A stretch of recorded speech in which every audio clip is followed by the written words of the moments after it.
So thank you everyone for joining us today. We're here to discuss banking and digital asset growth together with Scott Carlson, Head of Blockchain and Digital Asset Security at Kudelski Security, as well as David Hochhauser, CRO of Tel Aviv-based cybersecurity firm HUB Security.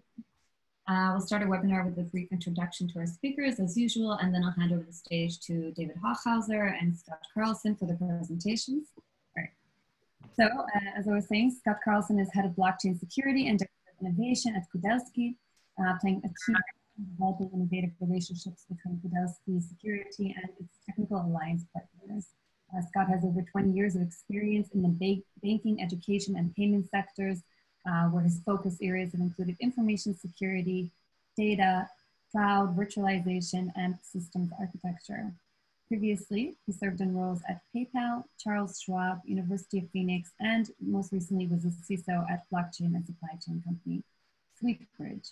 Welcome, Scott. We're happy to have you here. Thank you very much. And we're also joined by David Hochhauser, CRO and co-founder of HUB Security. Oops, I take that back, just CRO. David is an experienced executive in the global security industry with a broad background in security, enterprise software, and cloud-based services.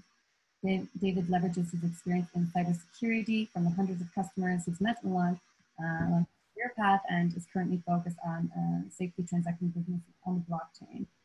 As CRO of HUB Security, a cybersecurity startup in Tel Aviv working on an innovative keynet platform, he often gets to interface with many clients and to discuss very important topics like the one that we're here to discuss today. Welcome, David. Thank you. Hello, and I'm glad I could be here today. I'll first hand over the stage to Scott, who will share his thoughts and insights on security considerations for the blockchain.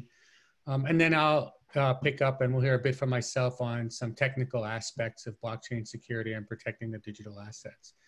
So first, it's all yours, Scott, for now. Awesome. So I think I don't know, use how much ever time that I have here. What I want to do is talk a little bit about why security today, I don't know that I'll say more than ever before, but at least as much as before, why it is so important in the blockchain world, in the digital asset world, in the ledger world, and why we can no longer put it last if you had been. I think there's been a lot of examples recently and ongoing, honestly, of why we've missed security, how we've missed security, how we've prioritized it last. And as a security practitioner, I've been doing this almost 25 years now.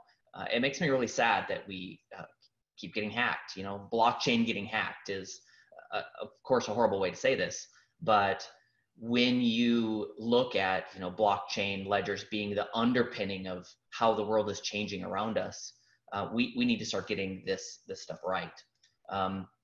So first, let's maybe talk a little bit about for some of the people who might not have all of the background of where blockchain came from, is sort of why we even care here. I think some people who have been following the Global Blockchain Business Council, who have been around a long time, have heard that the world is changing with automation, with computing, with the internet. 10 years ago, 15 years ago, we were just learning about Google. A few years after that, we were just learning about how to buy stuff online. Now we are connected everything. We're connected IoT devices. We are summoning cars. All of these analogies that everybody is used to. And that's really cool. Like, we're now at the time where AI engines and robotics and human compute power and humans are starting to combine these sort of things in a way that we have never combined it before, where it can be useful to us. In here, baked underneath these offerings, are things like monetary system change, Bitcoin, tokens of transfer, tokens of assets. You need all of these sensors and interfaces to deliver these business services, to deliver these human changing services. And when you sort of break it apart, like I will here in a few minutes, I think what's underneath this revolution is the ability to use, not just use these things, but to use them together safely, to use them together in a way that it will not do more harm than we intended. I would hate that these systems work together and make life worse. So when I take a look at what a blockchain is, I simplify it into sort of this kind of general set of things, right? A blockchain is a big long list of data. It's probably on disk or in memory, managed by software, secured by math, all these things, protected by consensus, installed with code. What's interesting about what this is, when you read through at the simplest level, and I certainly am not going to get into an argument of people about doing this with a graph or a ledger or consensus or public or private or a DAG or in a database itself. But what a blockchain is simply a way to securely prove that something happened. And you guarantee that it happened. You guarantee it happened using computers, using math, using programs and scripts. When you sort of look through these probablys and hopefuls, the vast majority of these blockchain, digital asset, ledger type projects fit this general pattern. As a data center designer, as a person who has worked in this for a long time, what this means to me that it can be controlled, it can be managed, it can be handled by things that I'm used to, right? I know how to handle data, I know how to handle memory, I know how to handle software and math. So can I start to apply some of the security controls that I know from the past? Can I apply them now to this new world of fully automated, foolproof? I think I can. I think when I start to look at this, I see a reason to have security in each of these layers, because each of these layers have a different set of threats, a different set of risks. They're used for different purposes. They're stored and controlled by different types of people with different varying skills. Security has to come into there with those compensating controls. So when I take a look at what I am really doing here, and I'm trying to move the window out of the way so I can see this question.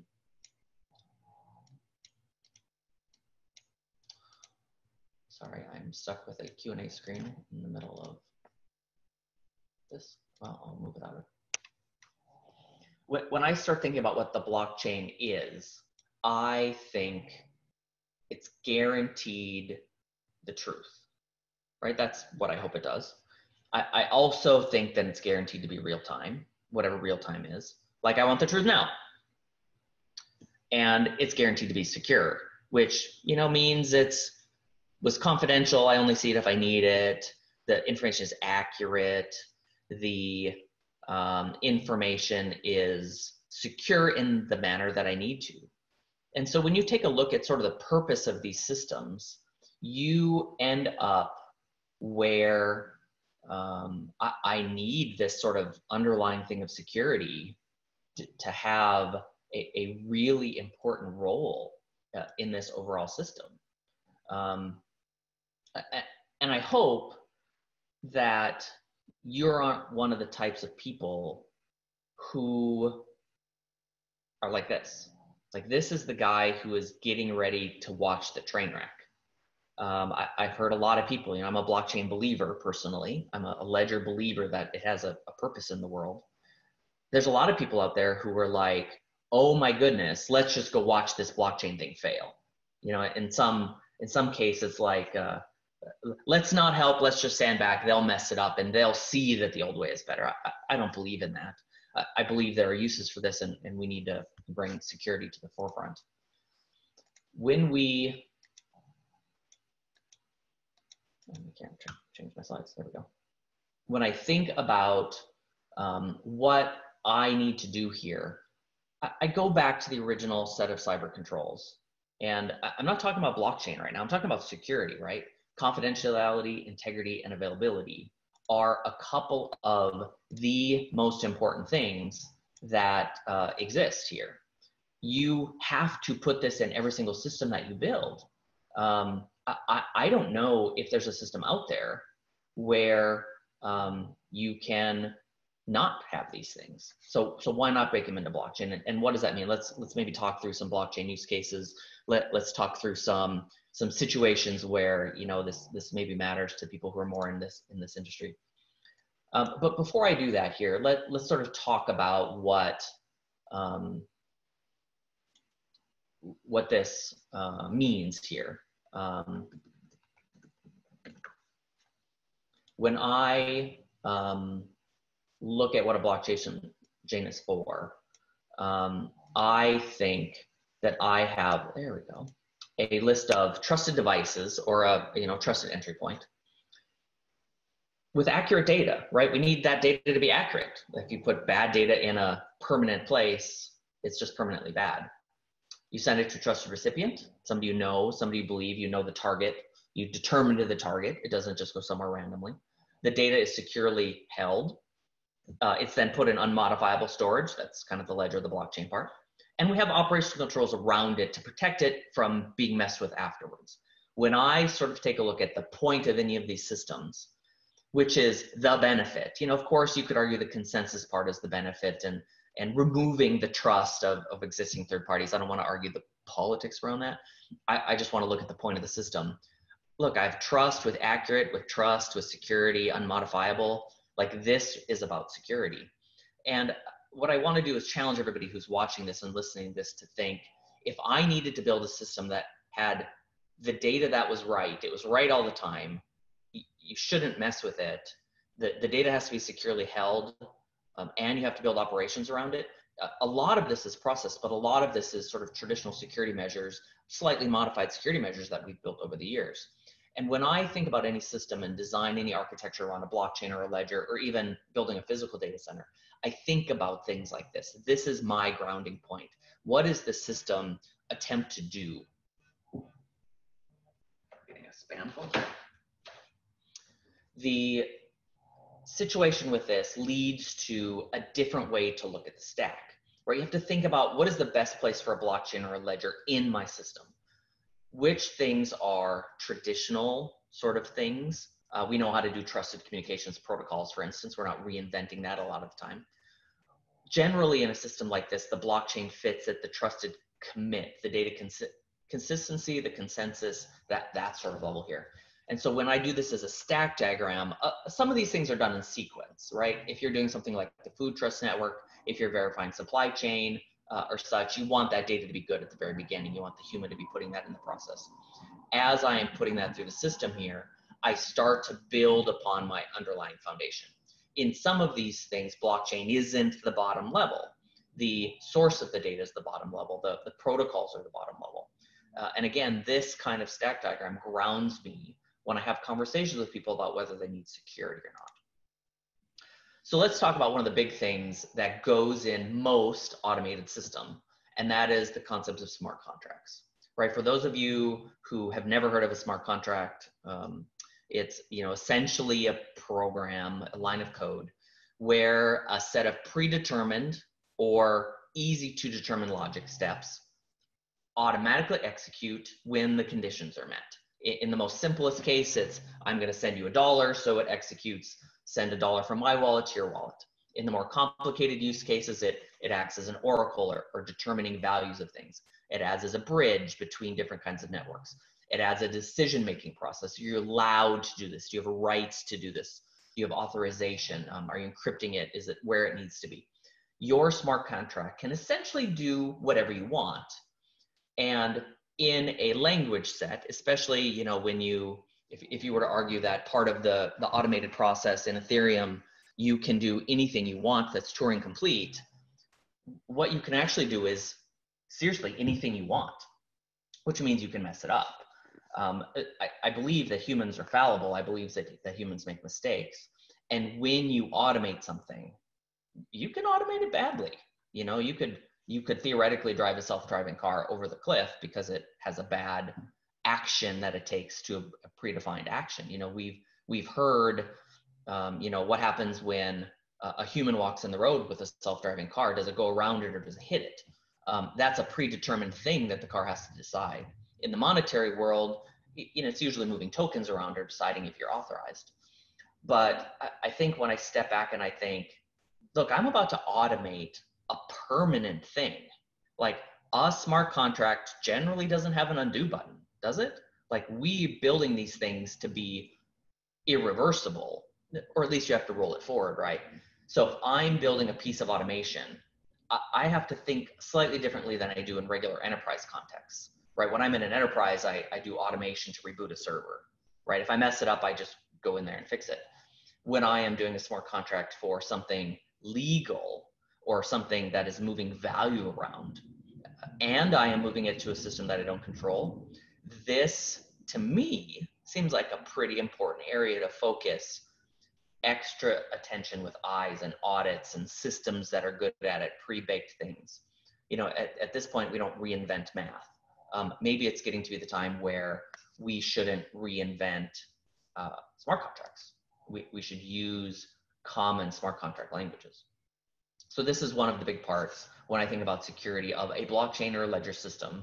Whatever does this automatic execution, call it a smart contract or whatever it's called in the system, is one of the very first areas that you think about for a security review.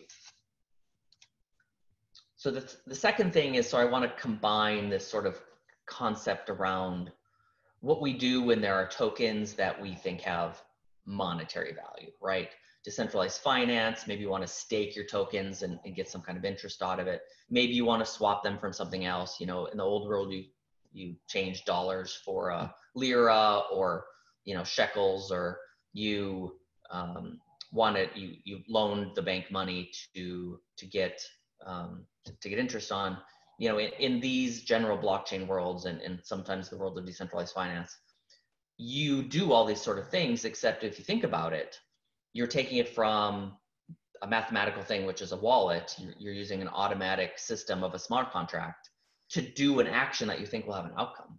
And you want it to actually work every time, right? You do not want the system to take your money. You know, there's humans in the old process. There's humans in the centralized world to sort of make sure bad things don't happen. I'm not saying they don't stop bad things from happening, but I'm thinking that they stop it maybe more than some of the automated scripts we've seen out there. But these are really just wallets and smart contracts. All these cool words around DeFi and staking, really it's just wallets and smart contracts. On the centralized exchange side, right, it's a little bit bigger and more than that. It's wallets with process, AML, KYC, compliance, rules, multi-party computing, back office processes. When I sort of think about building this sort of financial system on a blockchain or a ledger, I think, okay, I am moving money around, which means I need some processes to make sure people don't get hurt. That's a security and compliance control. But then I also think, look, if I am automating this, if I am taking people's money into this system, I need to break these pieces down and make sure that each piece, and then the integrated part of it, is as secure as it needs to be.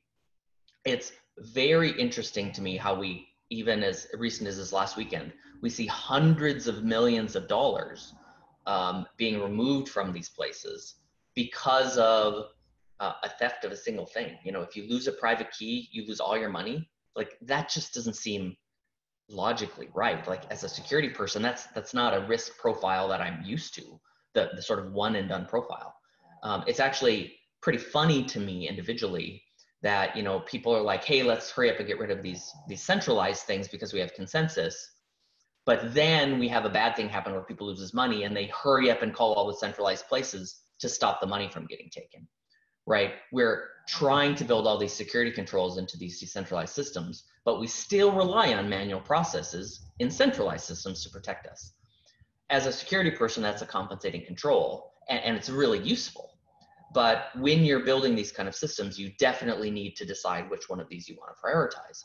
And to me, the most important aspects of this is how you're controlling the wallets, which is the keys, the access, the entitlements, how you're controlling the automation, which is the smart contracts, and then where you store that, right? Do you store that in some mathematical thing, multi-party? Do you shard it and sprinkle it all over the place? Or do you put it in something centralized where theoretically they have a better skill at youth and security, they probably have better processes.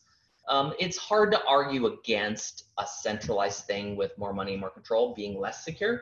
It's hard to argue that in the security world, but it's interesting to think through. And that's what this talk is about today, is you have to think through these things as security risk scenarios as you're building these things. one of the big things that I'm getting involved in, which, you know, I am the head of blockchain, but I'm also the head of our digital asset team. And what is becoming one of the most prevalent use cases is tokenizing a real world thing in order to do something digital with it. And I'm glossing over how to do this on purpose, because this is not a deep technical talk. When we talk about the business purpose of this, right? I certainly can't buy a house with paper using the internet, because the internet doesn't deal with paper.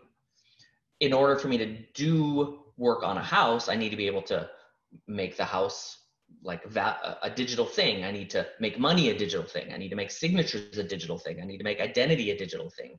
I need to make the historical records a digital thing, just to deal with that one asset class. When I deal with money, some part of it is, well, I just want to move money around. I don't care who gets it. When I deal with paintings, well, maybe I want to be able to sell part of that painting. Tokenizing this thing that has a value really is, let me issue tokens against it equal to that value. Let me assign ownership to those things. And then let me allow those people who have ownership, legal ownership or right to transact as, or, you know, whatever the ownership is. Let me build a system to allow this to happen. First, it's one thing to tokenize, right? We can create digital marbles all day. We've been doing it for years. You know, we use a counting system. 20 digital marbles is equal to the value of this system over there, and let's subtract and pay you when we're done. We've been doing that a long time. But when it becomes a real world legal tokenization, that is a real asset, we start to think, how do I take a real world law? How do I translate it? When I look at a token, I need to know who owns it. I need to know where it came from. I need to know where it's going. Sometimes I need to know the entire provenance of it in the case of a house. Sometimes I need to know how many there are, and I can't create more. I can never burn a Picasso token because I can't like chop out part of a Picasso. But maybe I want a disposable asset. You know, I want to just use digital marbles. You pay for them, and when you spend them, they go away, and then you run out. Right? We've sort of done with digital gold type systems and games with like that for years. But when you think about assets, what people are really interested in my world, when they talk about tokenizing the assets, they think about a couple of use cases. So first of all, if I have an asset that's money, you better take care of it like it's money. Like, don't let somebody steal it. That means store the math goods, store my wallet, put it in your digital safety deposit box. All those things around theft. When you think about moving it around between chains, when you think about selling it to somebody else, you want to know that you're not going to get blamed for it being illegal. You want to know that you're not going to get blamed for being fraudulent. Like, oh, you sold me a house that was fraudulent. You know, that can be a thing. And I say this a lot, and it's almost kind of silly. When you look at this and you think about the security, you sort of have to take the, well, that shouldn't be a thing approach to this. The idea that somebody could get their mathematical key stolen and then be broke shouldn't be a thing. Like, I understand the reason why some purists out there in the decentralized people like understand that that's a progress towards a different kind of world. But the fact that you could get a single thing stolen and then be broke shouldn't be a thing. And that's a security problem to solve. A organization getting hacked and everybody is all of a sudden broke or less rich shouldn't be a thing. Like, these are problems that I believe we can solve through continuous work and audits and assessments and technology that safely stores these assets in a place where nobody can get to them. We have processes that compensate for when something bad happens, right? This is why we build layers around systems. Custody is a really interesting thing in the world today. We all maybe have a different definition of what custody means, but for right now, and actually most of the projects that I'm personally working on at Kedowski right now are about how technically how to do custody. I don't really ever get involved with whether it's legal or not to hold somebody's keys, or whether it's legal or not to sell their Bitcoin when they did something bad with it. Like that, I try not to play in that space. The part about custody that's really interesting is the security component. How do I take something that is digital in nature, and fallible, like can be lost or stolen or deleted or abused, and truly make it safekeeping. How do I safekeep? How do I guard this asset, this key that is used to do like really important transactions? When I think about a custody system, of course it has every business control in it that you need to actually deliver these as a business service. When I think about custody technology, I think about the systems that interoperate with the blockchains, that are able to be adaptable to my use case, that are able to hold my keys in a way that makes them such that I don't have to handle the use case where something is just lost forever. I don't think it should be a use case. My apologies for stopping my snoring dog there. My situation around custody is that we're getting to the point where it doesn't make sense to build your own stack of custody, right? I'm a believer in pre-built secured systems. When I think about custody, I think, you know, there's a couple of ways to do this out there, and I'll talk about this in a minute. There is the build your own way, which is a whole bunch of open source stuff. There's a data center way, there's a third-party way. Because this is so important, you can't leave it to the amateurs. You bring in security professionals, you bring in mathematical professionals, you bring in cryptographic people, you bring in companies to talk about custody and how to do it right. This, I think, is going to be a really important thing over the next 10 years as especially banks in the US start to do custody more and more and more for their US customers. And look at that, there's a picture about custody here. So custody to me is, it maybe starts with law. The reason it exists because it's legal. The reason you want to do it is maybe because it's worth money. But how you do it, if you sort of look at my made up stack here, there's 4 options. There's integration, there's policy engines, there's business logic. Like most of these things, when you think about it, is how do I know who? How do I know, and hopefully you can see my mouse here. How do I know what? How do I discern where? What kind of policy do I apply? Where do I get the information from? What kind of cluster blockchain, where do I put this stuff? But then how does my math work? Like how do I do the secure safety part? You know, today regulations for banks often require secured physical data center with a secured physical thing storing your keys. In sort of the new decentralized world, some projects have gone fully to math only. Math with iPhones. Is that as safe as a secure vault in a building? No, nobody's really proven math is better than physical protection. I am a believer in cold storage and data centers personally. I don't think our compensating controls over math only are there yet. There is a lot of different ways to do this picture. This is sort of one that I drew for a project. There are different ways to build these boxes, I think is my point. But this flow is a very common representation of what we see as a digital asset system from a functional perspective. I want to answer one of these questions that came in here from Tony. There's a lot of crypto exchanges and presumably people who are good at this. Why do they keep getting hacked? There is no way to beat the bad guys all the time, full stop. There are ways to put in layers and layers of compensating controls in place where it becomes harder and harder and harder to break into these systems. I think what we have seen with these hacks lately is that they've skipped these compensating control steps. When you have a single private key getting stolen, to me, they should have thought about multiple keys and multiple approvals. When you see back-end workflows getting compromised up here in like the custody services application business logic, if you have a single change in rules and a business logic that results in you being able to take all the crypto, to me, that was not good enough compensating controls. If you have a single PC compromised where, you know, that company's hot wallet was stored and they just get a virus equivalently, to me, not enough compensating controls were in place. I actually haven't seen, I would actually like to know about an attack where the attacker broke through like a NIST quality of controls that were in every system.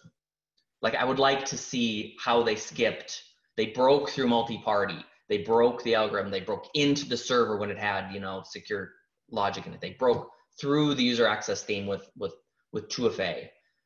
Generally, all the same attacks have happened in crypto exchanges as they have in traditional enterprise, which is they steal the account, they steal the wallet, they steal the key, they steal the password, they break in when it wasn't patched, they come in through an unsecured instance, or they change the rule set. Like these are pretty much the common attack vectors. Very few people attack the blockchain and the math anymore because they don't need to. In the United States, we're having where legalization is starting to happen now with custody. And David, this I think is a really interesting area for you guys here. And just yesterday, the House passed something in the US, the Digital Taxonomy Act. They're like, hey, let's be a leader in blockchain. Like, we need to have a strong digital asset market.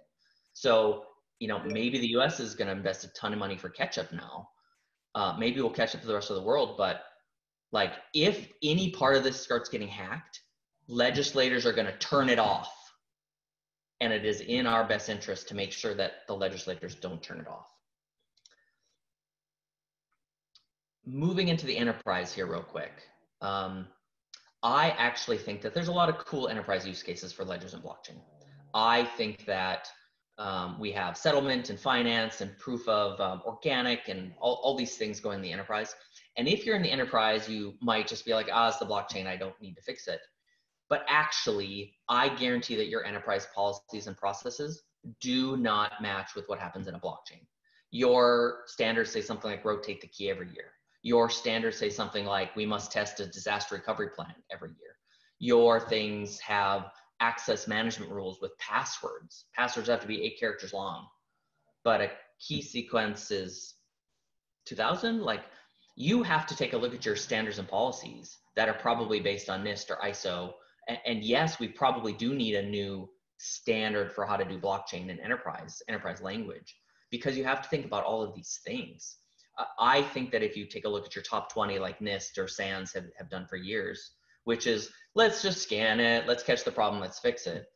With the blockchain world and ledgers and all these things in the world, have to talk about, let's plan up front to be secure, let's design it to be secure, let's prevent the attack in the first place. And of course, operations at the end, but like that's what we need to do inside of enterprises, and we haven't started. We're starting to get calls at Kedowski to help enterprises figure out what blockchain means. And when they, again, like go to this like reason we do this, cybersecurity is the foundation of every component of this. A secure by design methodology is more important, or equally as important as, does the system do what you intend? There's a lot of unique ways to do movement in math, but if it's not secure, why would you do it? And David, before I turn it over to you, I wanted to spend a minute to talk about Kudelski here. So the reason I'm here today is, you know, we do a lot of really cool mathematical things inside of Kudelski. We're a 60-year-old company, and we have hundreds and hundreds of cryptographers who build the things that make some of these systems work. In my blockchain team, and please feel free to reach out at any time, we do this sort of full stack of things that make these things work. I think it is bad that we allow projects to get hacked as easily as they're hacked today. I think you need to find somebody to help you, whether it's me or somebody else, advise you when you're building, audit it when you're done, help you make the architecture secure, help you do the research, uncover that research to get to that next thing. You know, buy something from David. However you want to solve these problems, like, you have to do these things in this list. This is not a list I made up. This is a list of necessary things for projects. When you do security on blockchain, you need to audit and test it, for goodness sake. Pick somebody who has skill in it. You know, I think I work with some of the smartest people on the planet at Kedowski, and doing some of these sort of weird, unique use cases, and you know, why I work with David and his team. Like, there are cool new ways to solve these problems that have to adapt with the times, and the blockchain is doing that. All these use cases that I talked about today, you know, I sort of want to leave this last sort of statement up here, is if you need to trust the system, it has to be secure. And I will preach that as a security professional all day long. It is not okay for me in the world of ledgers to ever compromise on security. And with that, David, I'll turn it to you to ask some questions or share some thoughts. Shterny, go ahead. Okay, great. Hey, hey, thanks, Scott. That was great, and I was actually paying close attention because, as usual, I learn something from you every time. I've even taken some notes on some of the things. Excellent. Let me just share and see that that's working. It is. Okay, so that's come up. Great. I see. Okay, good. So, and as a reminder, that was really good. As a reminder, we will have some time. I'm going to go through a few things now and quickly, and we'll have some time at the end for some questions and discussions. Just keep them friendly.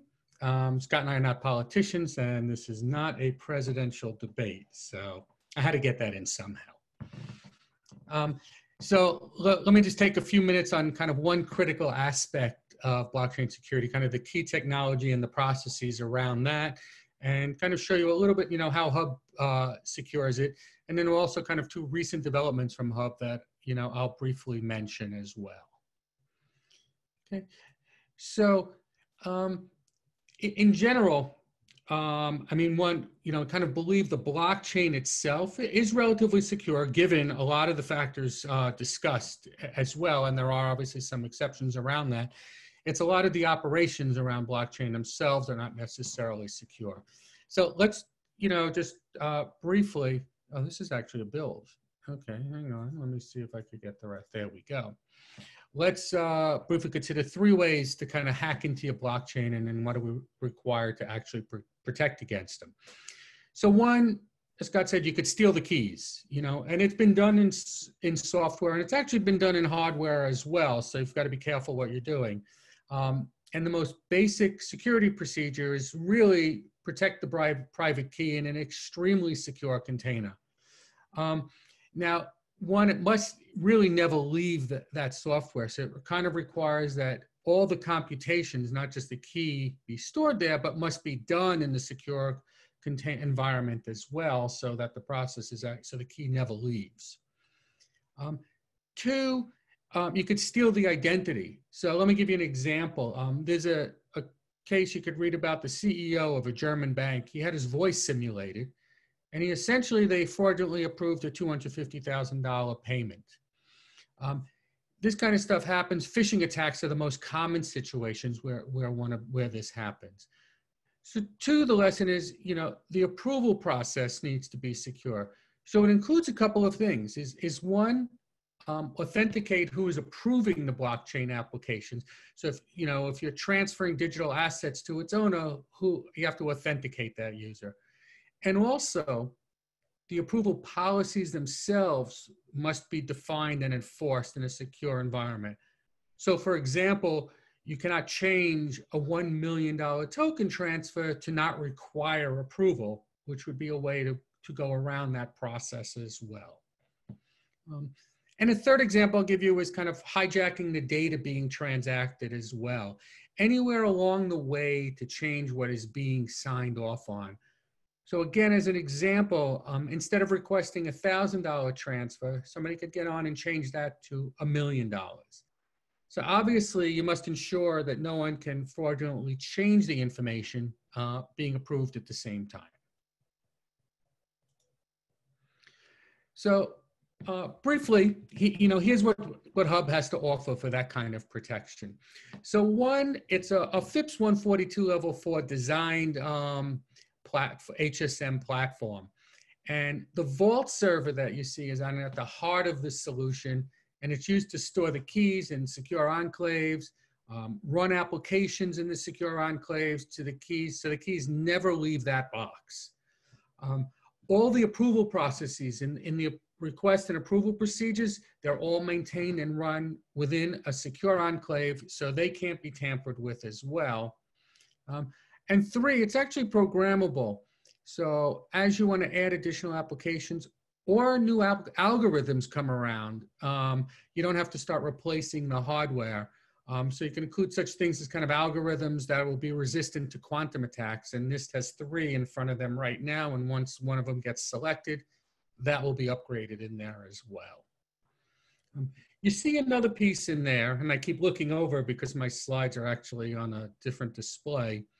The mini HSM plays a really important role in how you protect these operations.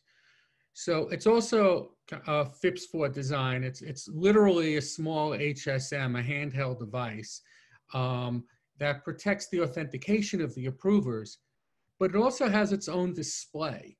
And so anything that's on a mobile or a desktop device that is hackable, what you finally see on that mini HSM is actually what's going to be signed in the vault and can't be fraudulently changed. So you're certain what's getting signed is actually what it is. Yeah, and lastly, the vault and it's often located remotely from the approvers and administrators.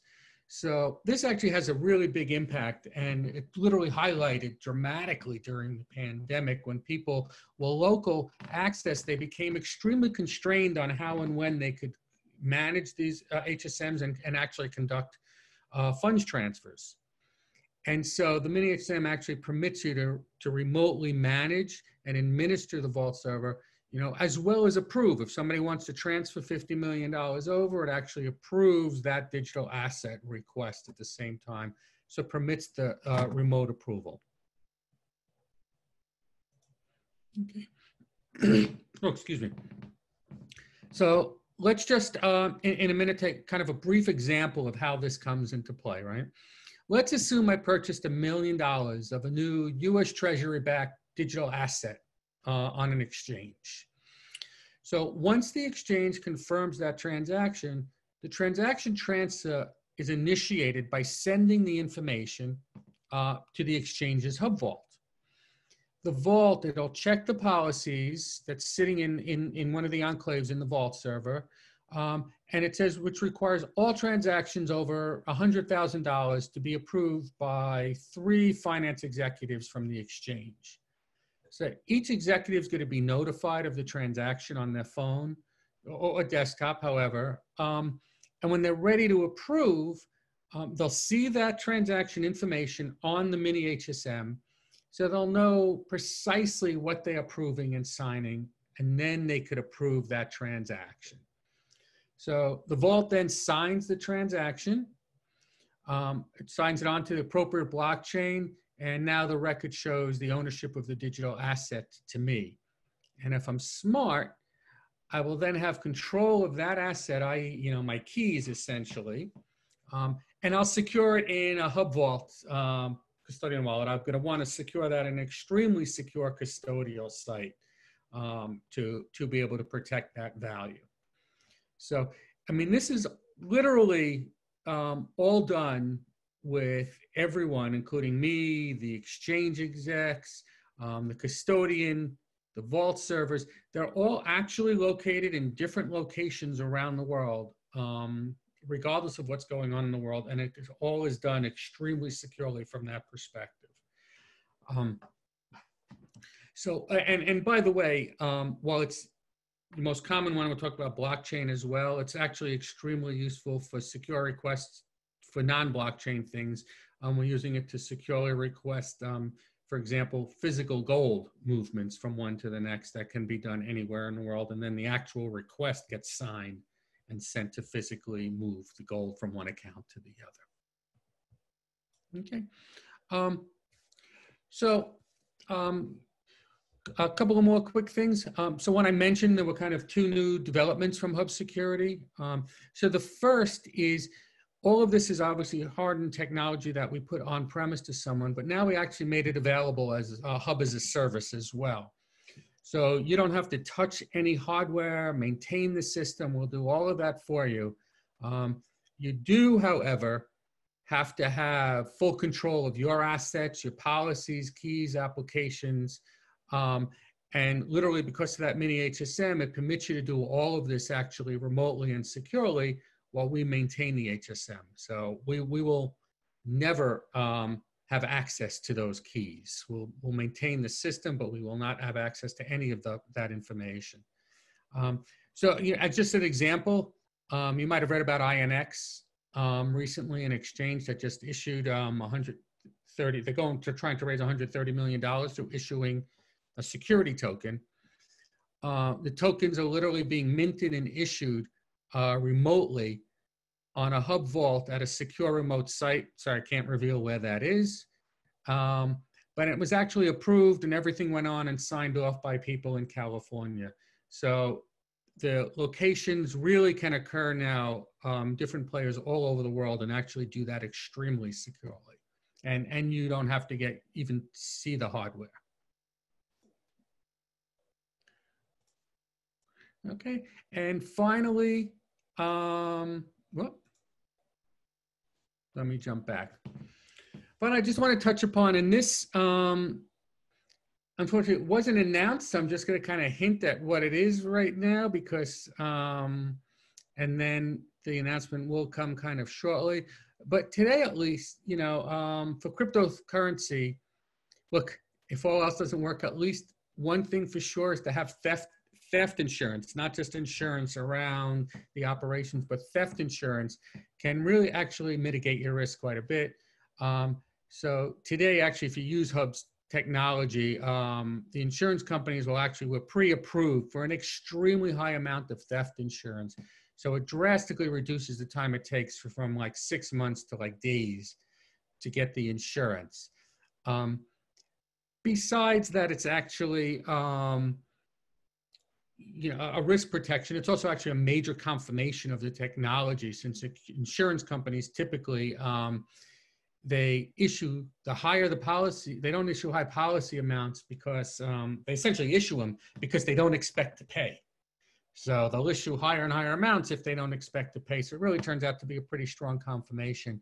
And just stay tuned, because very soon we'll actually have a pretty big announcement furthering this approach. I thought I could share it right now, but I need to wait just to drop longer.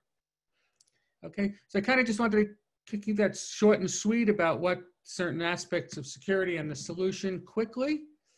And one, thank you for your time. We'll hand off to Shterny for Q&A.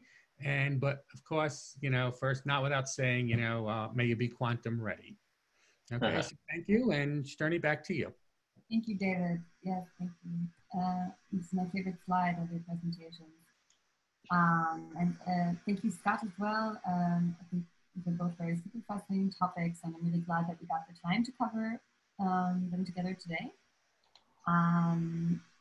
While there's a lot to cover, I think we're a bit short on time, so I'm just going to jump right into the Q&A. So I'd like to take the opportunity also to open the floor to any of our attendees. If you have any pitching questions for any of our moderators or panelists, feel free to drop them in the Q&A section. We already have a few here, so I'm going to jump right into it.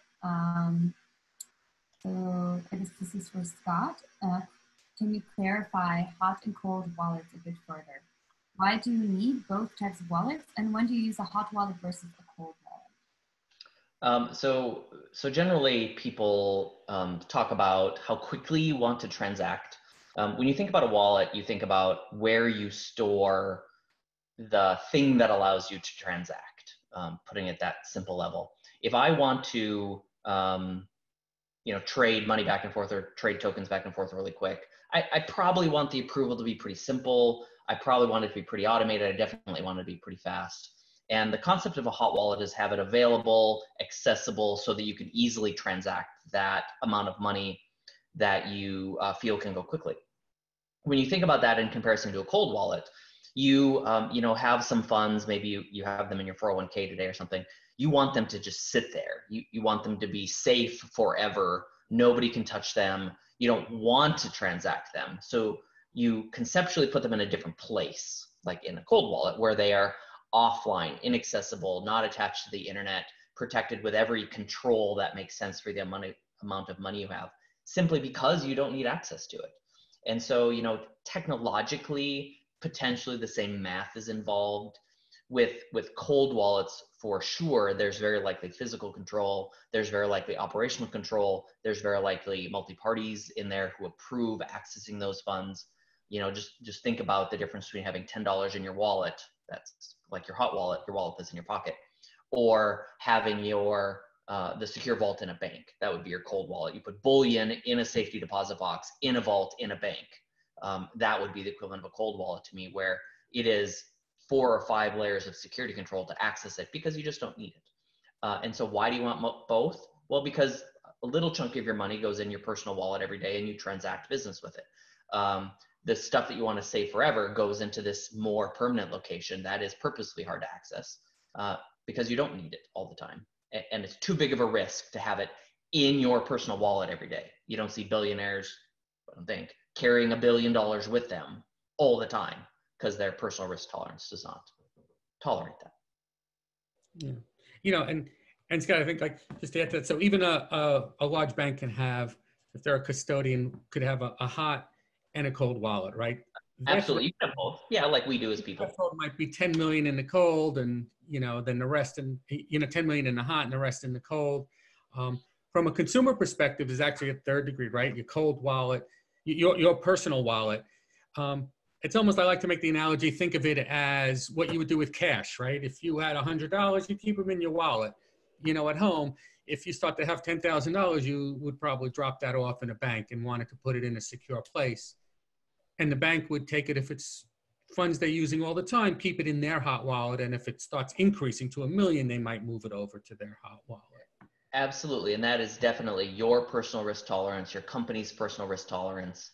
It definitely makes sense for somebody like, I don't know, Chase Bank or Deutsche Bank or X Bank, who has $100 billion to have millions in a hot wallet.